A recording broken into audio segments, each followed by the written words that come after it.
Good morning students. अज आप अपनी 10वीं पाठ के पाठ संविधान ਦੀਆਂ विशेषतावां ਦੇ प्रश्न उत्तर करन जा रहे हैं। ये प्रश्न पहला ने 1 ਤੋਂ 15 शब्दों वाले प्रश्न। पहला प्रश्न है, संविधान तो तुहाडा की भाव है?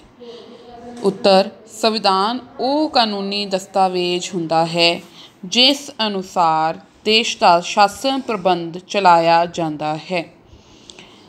दूसरा प्रश्न है, संविधान की प्रस्तावना की दर्शाती है? प्रस्तावना संविधान के मौलिक उद्देश्यों और आदर्शों नूं प्रगट करती है। प्रश्न तीसरा, प्रस्तावना किन्हां शब्दां नाल आरंभ हुंदी है?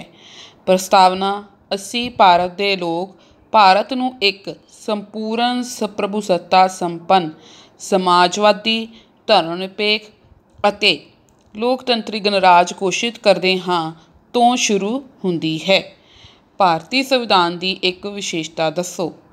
उत्तर है, ये लिखती अते लचकीला संविधान है। प्रश्न पंजवां, संघात्मक संविधान तो तुहाडा की भाव है? संघात्मक संविधान तो भाव अजिहा संविधान जिहड़ा किसी देश विच संघ की स्थापना करता है। प्रश्न छेवां, संघात्मक संविधान की एक विशेषता लिखो। उत्तर है, शक्तियां की वंड। प्रश्न सतवां, भारतीय नागरिकों के किसी एक मौलिक अधिकार बारे दसो। जिवें कि तुहानूं पता अपन 6 मौलिक अधिकार प्राप्त ने, आपां किसी भी एक मौलिक अधिकार बारे लिख सकते हाँ। जिवें कि मैं उत्तर विच लिखा है, समानता का अधिकार अनुच्छेद 14 तो 18। भारतीय नागरिकों का कोई एक करतव्य दसो। जिवें कि तुहानूं पता है कि सानू 10 करतव्य दसे हुए हैं, पर असी कोई भी एक करतव्य लिख सकते हाँ। भारत की प्रभुसत्ता, एकता अते अखंडता की राखी करना। हुण अगे आपां प्रश्न उत्तर 50 तो 60 शब्दों वाले करन जा रहे हैं। 50 तो 60 शब्दों वाले प्रश्न उत्तर जमात 10वीं का पाठ यही है, अपना संविधान दीयां विशेषतावां। पहला प्रश्न है, भारत एक धर्मनिरपेख लोकतंत्री गणराज है, व्याख्या करो। आपां इसकी व्याख्या करनी है कि भारत किवें एक लोकतंत्री धर्मनिरपेख राज है। तो उत्तर आपां की लिखांगे कि संविधान राही भारत विच एक धर्मनिरपेख लोकतंत्री गणराज की स्थापना की गई है। लोकतंत्री गणराज की स्थापना की गई है जी।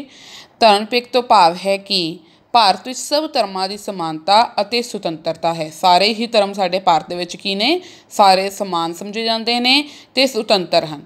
भारत का कोई राज धर्म नहीं है, यानी कि सरकार का आपदा कोई धर्म नहीं है। सरकार की कोई भी धार्मिक गतिविधि नहीं होंदी। सारे नागरिकों को कोई भी धर्म अपनाउण अते पूजा करन दी आज़ादी है। जिन्ने भी आपां इत्थों दे नागरिक हाँ, सानू किसी भी धर्म नूं अपनाउण, उनकी पूजा करन, उसते मंदिर मस्जिद गुरुद्वारे बनाउण, उसके नाम ते दान दक्षिणा देन आदि दा सानू जिहड़ा है सुतंत्रता दित्ती गई है। लोकतंत्री राज तो भाव है कि सारे नागरिकों को बराबर राजनीतिक अधिकार हासिल होंदे हैं। राजनीतिक अधिकार तो भाव की हुंदा है कि सारिਆਂ ਨੂੰ वोट पाउण दा, चोणां लड़न दा, चोणां विच खड़े होण दा आदि अधिकार जिहड़ा है दिता जाता है। ਅਤੇ ਨਾਗਰਿਕਾਂ ਰਾਹੀਂ चुने गए प्रतिनिधि देश का शासन चलाते हैं। तो होर की है कि देश का शासन प्रबंध कौन चलाता है? जिहड़े कि असी प्रतिनिधि चुनते हाँ। गणराज तो भाव है कि राज का मुखी कोई बादशाह नहीं होवेगा, वो चोणां राही एक निश्चित समय लई अप्रत्यक्ष तौर पर चुनिया होया राष्ट्रपति होवेगा। गणराज किहड़ा देश हुंदा बेटा कि जित्थों का मुखी कोई बादशाह ना होवेगा। बादशाह का मतलब इत्थे हो गया कि जिसकी जिहड़ी पदवी है वो पैतृक नहीं होएगी, जद्दी नहीं होएगी, यानी कि पिता तो बाद उसका पुत्र या उस तो बाद उसका पुत्र, इस तरह का कोई सिस्टम नहीं होएगा। उत्थे दा जिहड़ा मुखिया होएगा वो चोणां राही एक निश्चित समय लई, जिवें कि अपने राष्ट्रपति 5 साल के समय लई चुने जाते हैं, तो अप्रत्यक्ष तौर पर चुनिया होया राष्ट्रपति होवेगा। उस तो बाद अगला प्रश्न है, प्रस्तावना विच दर्शाए उद्देश्यों का वर्णन करो।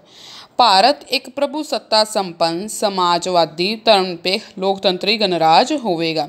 कल तुहानूं बहुत ही वधिया सीमा मैडम ने समझाया सीगा कि प्रभुसत्ता संपन्न की है कि बाहरों साडे ते किसी का कोई अधिकार नहीं। समाजवादी की है कि सब नूं अगे वधन दे, काम करन दे मौके बराबर दिते जाणगे। धर्मनिरपेख की है कि किसी भी धर्म नूं मनण नूं छड्डण नूं सानूं आज़ादी होवेगी। लोकतंत्री की है कि जिथे लोकां द्वारा ਜਿਹੜੇ ਹੈ ਪ੍ਰਤੀਨਿਧ ਚੁਣੇ ਜਾਂਦੇ ਹਨ। ਅਤੇ ਗਣਰਾਜ ਕੀ ਹੈ ਕਿ ਜਿੱਥੋਂ ਦਾ ਰਾਸ਼ਟਰਪਤੀ ਜਿਹੜਾ ਹੈ ਕੋਈ ਜੱਦੀ ਜਾਂ ਪੈਤਰਿਕ ਗੱਦੀ 'ਤੇ ਨਹੀਂ ਬੈਠਾ ਹੋਇਆ, ਬਲਕਿ ਚੋਣਾਂ ਰਾਹੀਂ ਚੁਣ ਕੇ ਆਇਆ ਹੈ। ਸਭ ਨਾਗਰਿਕਾਂ ਨੂੰ ਸਮਾਜਿਕ, ਆਰਥਿਕ ਅਤੇ ਰਾਜਨੀਤਿਕ ਨਿਆਂ ਮਿਲੇਗਾ। ਸਾਰਿਆਂ ਨੂੰ ਹੀ ਸਮਾਜਿਕ ਆਰਥਿਕ ਨਿਆਂ ਦਿੱਤਾ ਜਾਏਗਾ। ਨਾਗਰਿਕਾਂ ਨੂੰ ਆਪਣੇ ਵਿਚਾਰ ਪੇਸ਼ ਕਰਨ, ਵਿਸ਼ਵਾਸ, ਧਰਮ ਅਤੇ ਪੂਜਾ ਦੀ ਆਜ਼ਾਦੀ ਹੋਵੇਗੀ। ਕਾਨੂੰਨ ਦੇ ਸਾਹਮਣੇ ਸਾਰੇ ਨਾਗਰਿਕ ਬਰਾਬਰ ਸਮਝੇ ਜਾਣਗੇ। ਲੋਕਾਂ ਵਿੱਚ ਭਰਾਤਰੀ ਭਾਵ ਦੀ ਭਾਵਨਾ ਨੂੰ ਵਧਾਇਆ ਜਾਵੇਗਾ, ਯਾਨੀ ਕਿ ਆਪਸੀ ਸਹਿਯੋਗ ਦੀ ਭਾਵਨਾ ਨੂੰ ਵਧਾਇਆ ਜਾਵੇਗਾ ਤਾਂ ਕਿ ਵਿਅਕਤੀ ਦਾ ਗੌਰਵ ਵਧੇ। ਉਸ ਤੋਂ ਬਾਅਦ ਹੈ ਮੌਲਿਕ ਅਧਿਕਾਰਾਂ ਅਤੇ ਰਾਜਨੀਤੀ ਦੇ ਨਿਰਦੇਸ਼ਕ ਸਿਧਾਂਤਾਂ ਵਿੱਚ ਮੂਲ ਭੇਦ ਦੱਸੋ। ਮੌਲਿਕ ਅਧਿਕਾਰ ਅਤੇ ਰਾਜਨੀਤੀ ਦੇ ਨਿਰਦੇਸ਼ਕ ਸਿਧਾਂਤ ਲੈ ਕੇ ਆਪਾਂ ਇੱਕ ਲਾਈਨ ਲਗਾ ਲੈਂਦੇ ਹਾਂ ਅਤੇ ਆਪਾਂ ਦੋਨਾਂ ਦੀਆਂ ਹੀ ਜਿਹੜੀਆਂ ਹੈ ਵਿਸ਼ੇਸ਼ਤਾਵਾਂ ਜਾਂ ਕਹਿ ਸਕਦੇ ਹਾਂ ਗੁਣਾਂ ਨੂੰ ਲਿਖਾਂਗੇ। ਮੌਲਿਕ ਅਧਿਕਾਰ ਨਿਆਂਯੋਗ ਹਨ। ਨਿਆਂਯੋਗ ਮਤਲਬ ਕੀ ਹੁੰਦਾ ਹੈ ਕਿ ਕਿਸੇ ਵੀ ਅਦਾਲਤ ਦੇ ਵਿੱਚ ਜਾ ਕੇ ਆਪਾਂ ਇਹ ਮੰਗ ਕਰ ਸਕਦੇ ਹਾਂ ਕਿ ਸਾਡੇ ਮੌਲਿਕ ਅਧਿਕਾਰਾਂ ਦਾ ਹਨਨ ਹੋਇਆ ਹੈ ਅਤੇ ਸਾਡੀ ਰੱਖਿਆ ਕੀਤੀ ਜਾਵੇ।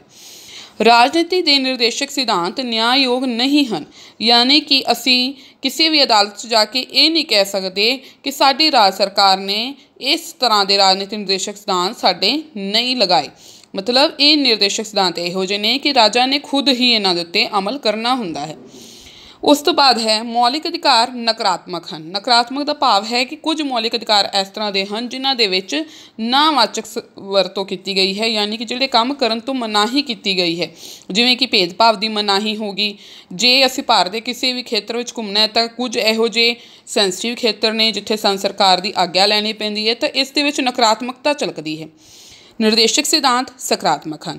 ਸਕਾਰਾਤਮਕ ਦਾ ਮਤਲਬ ਕੀ ਹੈ ਕਿ ਕੰਮ ਜ਼ਰੂਰੀ ਤੌਰ 'ਤੇ ਕਰਨੇ ਨਿਸ਼ਚਿਤ ਕੀਤੇ ਗਏ ਹਨ।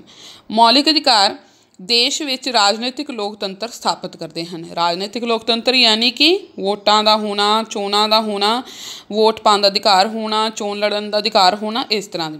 ਪਰ ਨਿਰਦੇਸ਼ਕ ਸਿਧਾਂਤ ਜਿਹੜੇ ਨੇ ਉਹ ਆਰਥਿਕ ਅਤੇ ਸਮਾਜਿਕ ਲੋਕਤੰਤਰ ਦੀ ਸਥਾਪਨਾ ਕਰਦੇ ਹਨ। ਭਾਵ ਲੋਕਾਂ ਨੂੰ ਕੰਮ ਕਰਨ ਦੇ ਬਰਾਬਰ ਮੌਕੇ ਮਿਲਣੇ, ਅੱਗੇ ਵਧਣ ਦੇ ਮੌਕੇ ਮਿਲਣੇ, ਪੜ੍ਹਨ ਲਿਖਣ ਦੇ ਮੌਕੇ ਮਿਲਣੇ, ਕੰਮ ਦੇ ਘੰਟੇ ਨਿਸ਼ਚਿਤ ਹੋਣੇ, ਇਸ ਤਰ੍ਹਾਂ ਦੇ ਲੋਕਤਾਂਤਰਿਕ ਨਿਯਮਾਂ ਦੀ ਜਿਹੜੀ ਹੈ ਉਹ ਸਥਾਪਨਾ ਕਰਦੇ ਹਨ। ਉਸ ਤੋਂ ਬਾਅਦ ਆਪਣਾ ਅਗਲਾ ਪ੍ਰਸ਼ਨ ਹੈ ਭਾਰਤੀ ਸੰਵਿਧਾਨ ਬਣਤਰ ਵਿੱਚ ਸੰਘਾਤਮਕ ਪਰ ਵਾਸਤਵ ਵਿੱਚ ਇਕਾਤਮਕ ਹੈ ਕਿਵੇਂ। ਭਾਰਤੀ ਸੰਵਿਧਾਨ ਦੇ ਅਨੁਸਾਰ ਭਾਰਤ ਵਿੱਚ ਸੰਘੀ ਪ੍ਰਣਾਲੀ ਅਪਣਾਈ ਗਈ ਹੈ। ਸੰਵਿਧਾਨ ਵਿੱਚ ਇਸ ਪ੍ਰਣਾਲੀ ਦੀਆਂ ਸਾਰੀਆਂ ਵਿਸ਼ੇਸ਼ਤਾਵਾਂ ਮੌਜੂਦ ਹਨ, ਪਰ ਹੇਠ ਲਿਖੇ ਤੱਤ ਇਸ ਨੂੰ ਇਕਾਤਮਕ ਰੂਪ ਦਿੰਦੇ ਹਨ। ਕਿਹੜੇ ਕਿਹੜੇ ਤੱਤ ਨੇ? ਭਾਰਤ ਨੂੰ ਰਾਜਾਂ ਦਾ ਸੰਗਠਨ ਆਖਿਆ ਗਿਆ ਹੈ। ਸੰਗਠਨ ਕੀ ਹੁੰਦਾ ਹੈ? ਕੋਈ ਕਿਸੇ ਚੀਜ਼ ਦਾ ਗਰੁੱਪ। ਅਤੇ ਇੱਥੋਂ ਹੀ ਪਤਾ ਲੱਗਦਾ ਹੈ ਕਿ ਏਕਤਾ ਦੀ ਭਾਵਨਾ ਪ੍ਰਗਟ ਹੁੰਦੀ ਹੈ, ਯਾਨੀ ਕਿ ਭਾਵੇਂ ਅਸੀਂ ਅਲੱਗ-ਅਲੱਗ ਰਾਜਾਂ ਵਿੱਚ ਰਹਿੰਦੇ ਹਾਂ ਪਰ ਸਾਡਾ ਦੇਸ਼ ਇੱਕੋ ਹੀ ਹੈ। ਇਸ ਕਰਕੇ ਇਹ ਇਕਾਤਮਕਤਾ ਨੂੰ ਦਿਖਾਉਂਦਾ ਹੈ। ਸੰਕਟਕਾਲੀਨ ਹਾਲਤ ਵਿੱਚ ਰਾਸ਼ਟਰਪਤੀ ਰਾਜਾਂ ਦਾ ਪ੍ਰਬੰਧ ਨੂੰ ਆਪ ਆਪਣੇ ਅਧਿਕਾਰ ਹੇਠ ਲੈ ਸਕਦਾ ਹੈ। ਜਿਵੇਂ ਕਿ ਤੁਹਾਨੂੰ ਕੱਲ੍ਹ ਸੀਮਾ ਮੈਡਮ ਨੇ ਸਮਝਾਇਆ ਸੀ ਕਿ ਸੰਕਟਕਾਲੀਨ ਸ਼ਕਤੀਆਂ ਨੇ ਰਾਸ਼ਟਰਪਤੀ ਕੋਲ 3 ਤਰ੍ਹਾਂ ਦੀਆਂ। ਉਹਨਾਂ 3 ਸ਼ਕਤੀਆਂ ਦੇ ਅਧੀਨ ਜਦੋਂ ਵੀ ਕਦੇ ਸੰਕਟ ਕਾਲ ਲਾਗੂ ਕੀਤਾ ਜਾਂਦਾ ਹੈ ਤਾਂ ਜਿਹੜਾ ਰਾਸ਼ਟਰਪਤੀ ਹੈ ਉਹ ਰਾਜਾ ਪ੍ਰਬੰਧ ਆਪਣੇ ਹੱਥਾਂ ਵਿੱਚ ਲੈ ਲੈਂਦਾ ਹੈ। ਤਾਂ ਇਸ ਤਰ੍ਹਾਂ ਕੀ ਹੁੰਦਾ ਹੈ, ਸਾਡੇ ਦੇਸ਼ ਦੇ ਵਿੱਚ ਇੱਕ ਹਰੀ ਜਿਹੜੀ ਹੈ ਸ਼ਾਸਨ ਪ੍ਰਣਾਲੀ ਲਾਗੂ ਹੋ ਜਾਂਦੀ ਹੈ ਅਤੇ ਇਕਾਤਮਕਤਾ ਝਲਕਦੀ ਹੈ। ਭਾਰਤ ਵਿੱਚ ਇੱਕ ਹਰੀ ਨਾਗਰਿਕਤਾ ਨੂੰ ਅਪਣਾਇਆ ਗਿਆ ਹੈ। ਅਸੀਂ ਸਾਰੇ ਭਾਵੇਂ ਅਲੱਗ-ਅਲੱਗ ਰਾਜਾਂ ਦੇ ਵਿੱਚ ਰਹਿੰਦੇ ਹਾਂ ਪਰ ਅਸੀਂ ਸਾਰੇ ਹੈਗੇ ਕੀ ਹਾਂ? ਭਾਰਤੀ। ਪੰਜਾਬੀ, ਬੰਗਾਲੀ ਨਹੀਂ ਹਾਂ, ਆਪਾਂ ਕੀ ਹਾਂ? ਭਾਰਤੀ ਹਾਂ। ਸਾਡੀ ਜਦੋਂ ਅਸੀਂ ਨਾਗਰਿਕਤਾ ਭਰਦੇ ਹਾਂ ਅਸੀਂ ਕੀ ਭਰਦੇ ਹਾਂ? ਭਾਰਤੀ। ਇਸ ਤਰ੍ਹਾਂ ਕੀ ਹੈ, ਅਸੀਂ ਇੱਕ ਹਰੀ ਨਾਗਰਿਕਤਾ ਨੂੰ ਅਪਣਾਇਆ ਹੋਇਆ ਹੈ। ਸਾਰੇ ਮਹੱਤਵਪੂਰਨ ਵਿਸ਼ੇ ਸੰਘ ਸੂਚੀ ਵਿੱਚ ਹਨ। ਕੀ ਕੀਤਾ ਗਿਆ ਹੈ? ਸੰਘੀ ਸ਼ਕਤੀਆਂ ਦੀ ਵੰਡ ਜਦੋਂ ਕੀਤੀ ਗਈ ਹੈ ਤਾਂ ਸਾਰੀਆਂ ਵਿਸ਼ਿਆਂ ਨੂੰ ਅਲੱਗ-ਅਲੱਗ ਸੂਚੀਆਂ 'ਚ ਰੱਖਿਆ ਗਿਆ ਹੈ। 3 ਸੂਚੀਆਂ ਨੇ, ਸੰਘ ਸੂਚੀ, ਰਾਜ ਸੂਚੀ ਅਤੇ ਸਾਂਝੀ ਸੂਚੀ ਇੱਕ ਬਣਾਈ ਗਈ ਹੈ। ਅਤੇ ਕੇਂਦਰੀ ਸਰਕਾਰ ਨੂੰ ਜਿਹੜਾ ਹੈ ਵਧੇਰੇ ਸ਼ਕਤੀਸ਼ਾਲੀ ਬਣਾਇਆ ਗਿਆ ਹੈ। ਸੰਘ ਸੂਚੀ ਵਿੱਚ ਸਭ ਤੋਂ ਜ਼ਿਆਦਾ ਮਹੱਤਵਪੂਰਨ ਵਿਸ਼ੇ ਰੱਖੇ ਗਏ ਹਨ ਅਤੇ ਕੇਂਦਰੀ ਸਰਕਾਰ ਨੂੰ ਸਭ ਤੋਂ ਜ਼ਿਆਦਾ ਸ਼ਕਤੀਆਂ ਦਿੱਤੀਆਂ ਗਈਆਂ ਹਨ। ਇਸ ਤਰ੍ਹਾਂ ਸਾਡੇ ਦੇਸ਼ ਦੇ ਵਿੱਚ ਇਕਾਤਮਕਤਾ ਝਲਕਦੀ ਹੈ। ਸਾਰੇ ਦੇਸ਼ ਦਾ ਇੱਕ ਸੰਵਿਧਾਨ ਹੈ। ਸਾਡੇ ਦੇਸ਼ ਦੇ ਵਿੱਚ ਇੱਕੋ ਹੀ ਸੰਵਿਧਾਨ ਹੈ ਜਿਸ ਦੇ ਅਨੁਸਾਰ ਅਸੀਂ ਕਿਸੇ ਵੀ ਰਾਜ ਵਿੱਚ ਭਾਵੇਂ ਰਹਿੰਦੇ ਹੋਈਏ, ਸਾਡਾ ਸ਼ਾਸਨ ਪ੍ਰਬੰਧ ਉਸ ਦੇ ਅਨੁਸਾਰ ਹੀ ਚੱਲਦਾ ਹੈ। ਰਾਜਪਾਲਾਂ ਦੀ ਨਿਯੁਕਤੀ ਰਾਸ਼ਟਰਪਤੀ ਵੱਲੋਂ ਕੀਤੀ ਜਾਂਦੀ ਹੈ। ਉਸ ਤੋਂ ਬਾਅਦ ਅਗਲਾ ਪ੍ਰਸ਼ਨ ਹੈ ਭਾਰਤੀ ਨਾਗਰਿਕਾਂ ਦੇ ਕਰਤੱਵਾਂ ਨੂੰ ਕਿਉਂ ਅਤੇ ਕਦੋਂ ਸੰਵਿਧਾਨ ਵਿੱਚ ਸ਼ਾਮਲ ਕੀਤਾ ਗਿਆ। ਮੂਲ ਸੰਵਿਧਾਨ ਵਿੱਚ ਨਾਗਰਿਕਾਂ ਦੇ ਕਰਤੱਵਾਂ ਦੀ ਵਿਵਸਥਾ ਨਹੀਂ ਕੀਤੀ ਗਈ ਸੀ। ਜਦੋਂ ਪਹਿਲਾਂ ਸੰਵਿਧਾਨ ਬਣਿਆ ਸੀ ਤਾਂ ਉਸ ਦੇ ਵਿੱਚ ਕਰਤੱਵਾਂ ਦੀ ਕੋਈ ਵਰਣਨ ਨਹੀਂ ਕੀਤਾ ਗਿਆ ਸੀ, ਪਰ ਕਿਉਂਕਿ ਅਧਿਕਾਰਾਂ ਦੀ ਹੋਂਦ ਲਈ ਕਰਤੱਵ ਜ਼ਰੂਰੀ ਹੁੰਦੇ ਹਨ। ਤੁਸੀਂ ਬਹੁਤ ਵਾਰ ਸੁਣਿਆ ਹੋਣਾ ਹੈ ਕਿ ਅਧਿਕਾਰ ਅਤੇ ਕਰਤੱਵ ਕੀ ਹੈ, ਇੱਕੋ ਹੀ ਸਿੱਕੇ ਦੇ ਦੋ ਪਹਿਲੂ ਹਨ। ਤਾਂ ਜੇ ਅਧਿਕਾਰ ਚਾਹੀਦੇ ਹਨ ਤਾਂ ਕਰਤੱਵ ਵੀ ਹੋਣੇ ਜ਼ਰੂਰੀ ਹਨ। ਇਸ ਲਈ ਇਹਨਾਂ ਨੂੰ 1976 ਦੇ ਵਿੱਚ ਸੰਵਿਧਾਨ ਦੀ 42ਵੀਂ ਸੋਧ ਰਾਹੀਂ ਸੰਵਿਧਾਨ ਦੇ ਵਿੱਚ ਸ਼ਾਮਲ ਕੀਤਾ ਗਿਆ। ਉਸ ਤੋਂ ਬਾਅਦ ਅੱਗੇ ਹੈ ਭਾਰਤੀ ਸੰਵਿਧਾਨ ਦੀ ਵਿਸ਼ਾਲਤਾ ਦੇ ਕਾਰਨਾਂ ਦਾ ਸੰਖੇਪ ਵਰਣਨ ਕਰੋ। ਵੀ ਸਾਡਾ ਸੰਵਿਧਾਨ ਇੰਨਾ ਲੰਬਾ ਚੌੜਾ ਕਿਉਂ ਹੈ? ਤਾਂ ਉੱਤਰ ਹੈ ਸਾਡੇ ਸੰਵਿਧਾਨ ਵਿੱਚ ਸਭ ਤੋਂ ਪਹਿਲਾਂ ਤਾਂ ਕੀ ਹੈ 395 ਅਨੁਛੇਦ ਅਤੇ 12 ਅਨੁਸੂਚੀਆਂ ਹਨ, ਜਿਨ੍ਹਾਂ ਦੇ ਕਾਰਨ ਇਹ ਬਹੁਤ ਵਿਸਤ੍ਰਿਤ ਹੋ ਜਾਂਦਾ ਹੈ। ਇਸ ਵਿੱਚ ਰਾਜ ਦੇ ਸਰੂਪ, ਸਰਕਾਰ ਦੇ ਅੰਗਾਂ ਦੇ ਸੰਗਠਨ ਅਤੇ ਉਹਨਾਂ ਦੇ ਆਪਸੀ ਸੰਬੰਧਾਂ ਦਾ ਵਰਣਨ ਕੀਤਾ ਗਿਆ ਹੈ।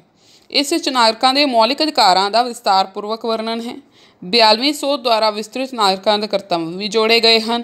ਰਾਜਾਂ ਅਤੇ ਕੇਂਦਰ ਸ਼ਕਤੀਆਂ ਦੀ ਵੰਡ ਦਾ ਵੀ ਵਿਸਤਾਰਪੂਰਵਕ ਵਰਣਨ ਕੀਤਾ ਗਿਆ ਹੈ। ਇਹਨਾਂ ਕਾਰਨਾਂ ਕਰਕੇ ਸਾਡਾ ਸੰਵਿਧਾਨ ਵਿਸ਼ਾਲਤਾ ਗ੍ਰਹਿਣ ਕਰ ਜਾਂਦਾ ਹੈ, ਯਾਨੀ ਕਿ ਇੱਕ ਬਹੁਤ ਲੰਬਾ ਚੌੜਾ ਸੰਵਿਧਾਨ ਬਣ ਜਾਂਦਾ ਹੈ। ਉਮੀਦ ਕਰਦੀ ਹਾਂ ਤੁਹਾਨੂੰ ਸਾਰੇ ਪ੍ਰਸ਼ਨ ਉੱਤਰ ਵਧੀਆ ਤਰੀਕੇ ਨਾਲ ਸਮਝ ਆਏ ਹੋਣਗੇ ਅਤੇ ਤੁਸੀਂ ਇਹਨਾਂ ਨੂੰ ਆਪਣੀਆਂ ਕਾਪੀਆਂ ਦੇ ਉੱਤੇ ਨੋਟ ਵੀ ਕਰੋਗੇ। Have a nice day.